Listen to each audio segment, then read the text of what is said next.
욥은 고통받았습니다. 욥이란 이름은 고통의 동의어입니다. 그는 묻습니다. 왜 나입니까? 그는 이 질문을 하나님께 끈질기게, 열정적으로, 그리고 설득력 있게 던집니다. 그는 침묵을 거절합니다. 진부한 말도 거절합니다. 욥은 십자가에서 힘들게 나의 하나님, 어찌하여 나를 버리셨습니까? 라고 질문을 던진 예수님의 선례를 남겼습니다. 욥은 자신의 고통을 조용하게 혹은 경건하게 받아들이지 않았습니다. 다른 의사나 철학자를 찾아가 보는 것을 그는 경멸했습니다. 욥은 하나님 앞에서 꿋꿋하게 자기 생각을 밝히고 고통에 저항할 때 자기를 위로하러 찾아온 세 친구들 앞에서는 심하게 저항했습니다.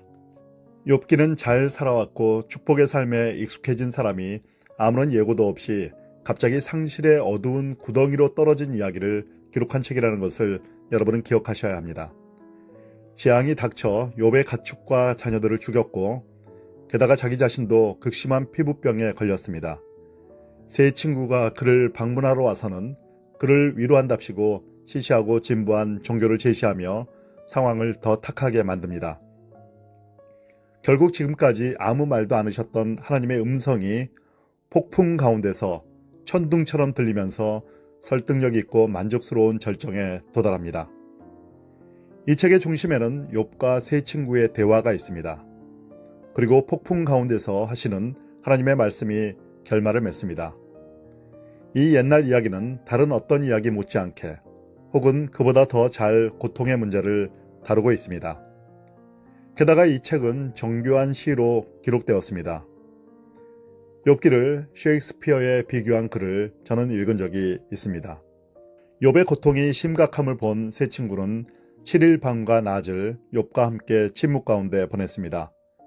마침내 욥이 더 이상 참지 못하고 자기가 태어난 날을 저주하는 말로 대화를 시작합니다. 내가 태어난 날이 사라지고 남자아이를 잉태했다고 말한 그 밤이 없어져 버리기를. 어찌하여 나는 죽어서 나오지 않았으며 모태에서 나오자마자 없어지지 않았던가. 자기 길이 보이지 않는 사람, 하나님의 에워싼 사람에게 왜 빛이 주어지는가. 이 말이 대화를 촉발하여 엘리바스, 빌닷, 소발이 욥의 고통에 대해 말을 합니다. 이 대화는 3번 오가는데 각 친구가 돌아가며 욥을 위로하고 그 말에 위로받지 못한 욥이 각각 반응을 합니다. 저는 먼저 이 세 사람의 소위 친구라고 하는 사람들에게 욥이 대답한 말을 모자이크처럼 보여드릴 것입니다. 욥은 하나님이 자신에게 벌을 줄 이유가 없고 자신은 아무런 잘못을 하지 않았다고 주장합니다. 그는 자신의 결백을 증명해야 하는데 하나님이 반응하지 않는다고 불평합니다. 자신의 무죄를 확신하는 욥은 갑갑합니다. 하나님은 나와 같은 인간이 아니시니 내가 대답을 할 수도 없고 같이 재판을 받을 수도 없다. 하나님과 나 사이에 손을 얹을 수 있는 판결자도 없다. 친구들이 욥에게 조언을 하려고 하자 상황은 악화됩니다. 욥은 그들을 돌팔이 의사 그리고 비참한 위로자들이라고 부릅니다. 그는 그들의 진부한 충고를 듣기보다 하나님과 직접 사건을 해결하기를 원합니다. 그는 아내, 친한 친구, 손님, 종, 형제, 어린아이들까지 모두 자기에게 등을 돌렸다고 불평합니다. 그들은 모두 하나님 편에 서서 그에게 대항했고 이제 그 자신은 간신히 살아 있습니다. 그는 이렇게 고백합니다. 잇몸만 겨우 남았다네. 그러나 이러한 배척 앞에서도 욥은 놀랍게도 이렇게 말합니다. 나는 내 구속자가 살아계심을 아네. 마침내 그분이 땅에 설 것이네. 그리고 내 피부가 그렇게 망가지고 나면 내 육신으로부터 하나님을 볼 것이네. 그분이 내 곁에 있는 것을 볼 것이고 내 눈이 다른 것이 아닌 그분을 볼 것이네. 욥은 주변 세상에서 자연계와 종교 전통에서 하나님의 징조를 보지만 그 이상을 원합니다. 이것은 단지 그분이 다니는 곁길 같은 것에 불과하다. 그리고 그 속삭임은 얼마나 작은지. 그러나 하나님의 우레 같은 능력은 또 누가 이해하겠는가? 욥은 자신의 과거를 돌아보는 것으로 불평과 자기 변호를 마칩니다.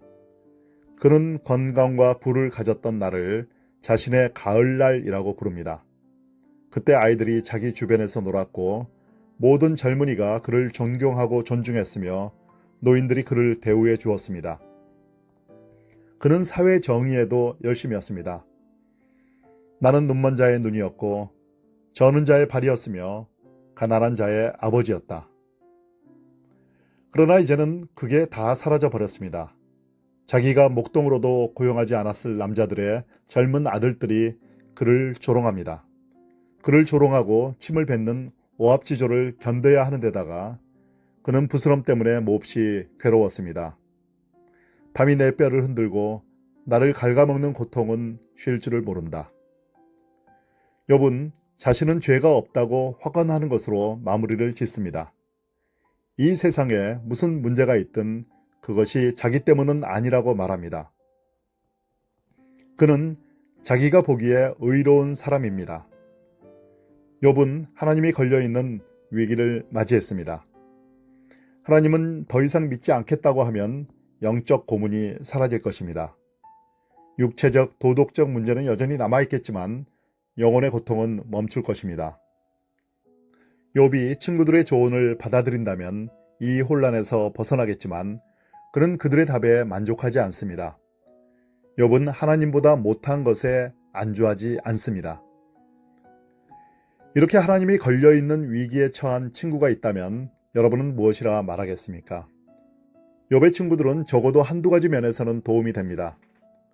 곧 그들은 우리가 말하면 안 되는 것이 무엇인지 알려줍니다. 그들은 오늘날에도 흔히 하는 위로의 세 가지 방식을 보여주는데 이런 위로는 듣고 나면 오히려 인생이 더 힘들어집니다. 처음 말하는 친구는 엘리바스입니다. 그는 귀신 이야기로 입을 엽니다. 한 영이 내 얼굴을 스치고 지나가는데 내 머리털이 쭈뼛 곤두서더군. 그는 그렇게 자기에게 메시지가 전해졌다고 말합니다. 아마도 초월적 권위에서 나오는 말이라는 것을 전하기 위해서 그렇게 말문을 열었을 것입니다. 엘리바스는 욥이 받는 고통의 원인은 죄밖에 없다고 생각합니다. 그의 논리는 이렇습니다. 죄는 고난을 초래한다. 욥은 고난을 받고 있다. 따라서 욥은 죄인이다. 자신은 무죄하다는 욥의 항변은 욥이 죄인일 뿐 아니라 거짓말까지 한다는 사실을 증명한다. 불꽃이 위로 치솟기 마련이듯 사람 또한 태어나서 고생하기 마련이다 라고 엘리바스는 말합니다. 그는 이어서 죄와 관련해서 나열하기 시작하고 욥이 여러 가지 잘못을 했다고 지적하면서 그로 하여금 스스로를 낮추고 고백하게 만들려고 합니다. 엘리바스는 다른 사람의 불행을 자신의 흑백 논리의 근거로 삼으려 하는 근본주의자입니다. 욥의 고난은 그에게 죄가 있다는 증거다. 그것만큼 확실한 게 어디 있는가? 분명하다.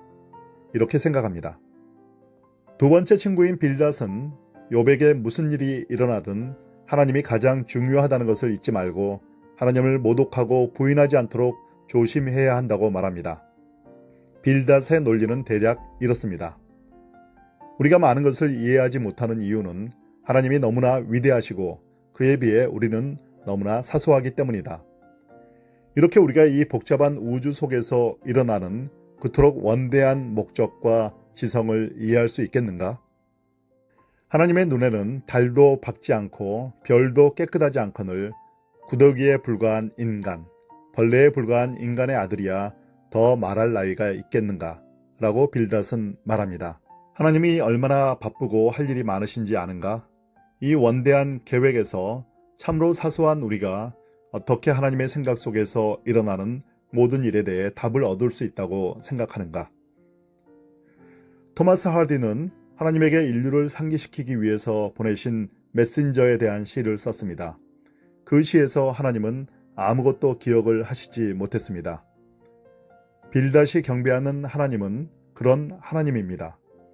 빌닷은 철학적 진리와 개념들로 가득한 지성인이지만 인생의 자잘한 경험들과는 전혀 연결을 시키지 못했습니다.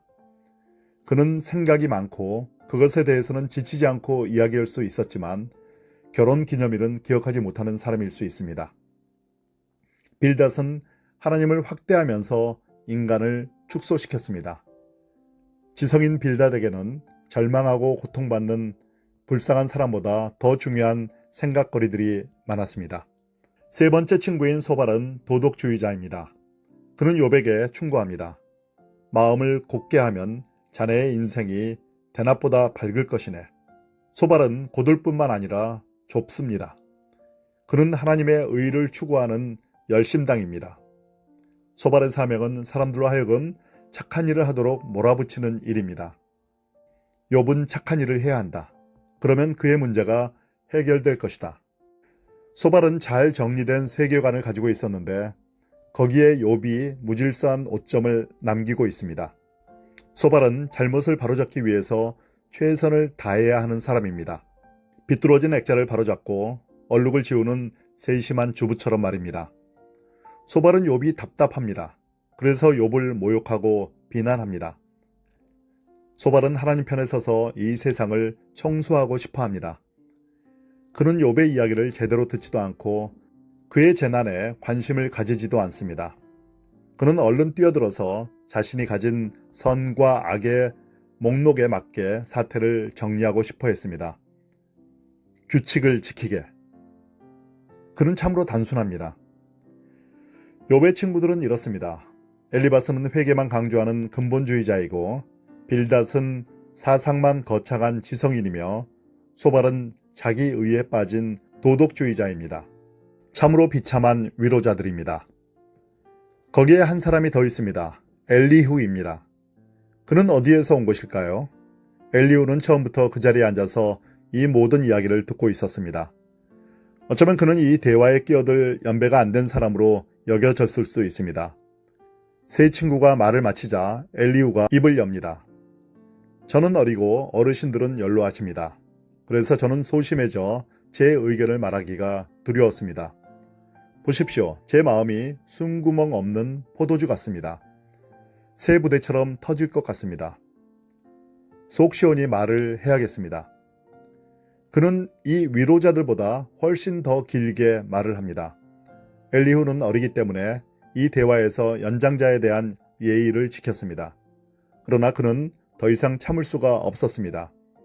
그는 친구들의 조언과 욥의 반응을 다 잘 들었는데 모두가 별 설득력이 없다고 했습니다. 그러나 엘리후의 긴 말도 새로운 내용이 없었습니다. 그래서 욥과 그의 친구들은 그를 무시했습니다. 마침내 하나님이 말씀하십니다. 폭풍 가운데 대답하셨다.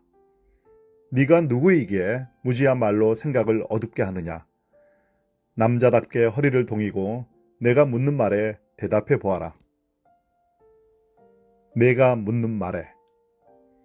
하나님은 답이 아닌 모든 것을 새롭게 보게 해주는 질문으로 입을 여십니다. 내가 땅에 기초를 놓을 때 너는 어디 있었느냐? 욥에 대한 하나님의 응답이 나오는 123개의 구절에서 저는 하나님이 하시는 질문을 61개까지 세웠습니다. 폭풍 중간 즈음에 욥이 대답합니다. 보십시오. 저는 비천한 존재입니다. 제가 무엇이라고 감히 주께 답하겠습니까? 다만 손으로 입을 막을 뿐입니다. 제가 이미 많은 말을 했으니 더는 말하지 않겠습니다. 그리고 다시 한번 폭풍 가운데 욥은 허둥지둥 말을 쏟아냅니다. 정말 잘 알지도 깨닫지도 못하면서 제가 함부로 말을 했습니다. 주님이 어떤 분이시라는 것을 지금까지는 귀로만 들었지만 이제는 제 눈이 주님을 뵙습니다. G.K. 체스터턴은 땅과 재단의 하나님이라는 자신의 위대한 찬송가에서 악한 사람의 마음을 편하게 해주는 모든 가벼운 말로부터 구원해 달라고 기도합니다. 욥의 친구들이 제시한 쉬운 답들은 하나님 자신을 대체하는 잔인한 말이었습니다. 우리는 그러한 말, 그러한 대답이 난무하는 시대에 살고 있습니다. 때로 우리도 그런 말을 하고 때로는 기록도 합니다. 교육, 기술, 상담, 도덕 프로그램, 그리고 영적 기법들을 믿으면서 말입니다. 그러나 결국 욥은 해결책은 또 하나의 답변, 또 하나의 책, 또 하나의 상담가, 또 하나의 설교, 또 하나의 연설, 또 하나의 과학적 돌파구에 있는 게 아니라 하나님께 있고 하나님의 질문을 듣는 데 있다고 선언합니다. 그 질문은 확고하게 우리 앞에 있는 것, 우리가 통제하거나 조작할 수 없는 것에 주목하게 합니다. 답변은 나름대로 의미가 있지만 결정적인 순간에 불행한 일이 닥칠 때, 의심이 우리의 내면을 갉아먹을 때, 불안이 엄습할 때, 그때는 하나님밖에 없습니다. 물론 욥은 하나님의 질문에 답을 할 수 없었고 그것은 우리도 마찬가지입니다. 그러나 그 질문은 우리 주변에 그리고 우리 안에 그토록 많은 살아있는 아름다운 것들, 생명을 주는 것들, 우리의 이해를 초월하지만 우리가 받아서 즐길 수 있는 것들에 주목하게 합니다. 이 하나님의 질문들, 일단 여기서 나오는 61개의 질문들은 우리에게 던져져 자족감과 합리화와 고통과 무지에 쌓이고 쌓인 켜들을 뚫고 들어와서 우리 주변과 우리 안에 있는 이 창조와 구원의 세계에 눈을 뜨게 해주고 욥과 함께 우리도 주님이 어떤 분이시라는 것을 지금까지 귀로만 들었지만 이제는 제 눈이 주님을 뵙습니다 라고 말할 수 있게 해줍니다. 여러분들은 주님이 어떤 분이신지 아십니까? 지금까지는 귀로만 들었지만 이제는 여러분의 눈이 주님을 뵙습니다 라고 고백할 수 있기를 간절히 바랍니다. 아멘.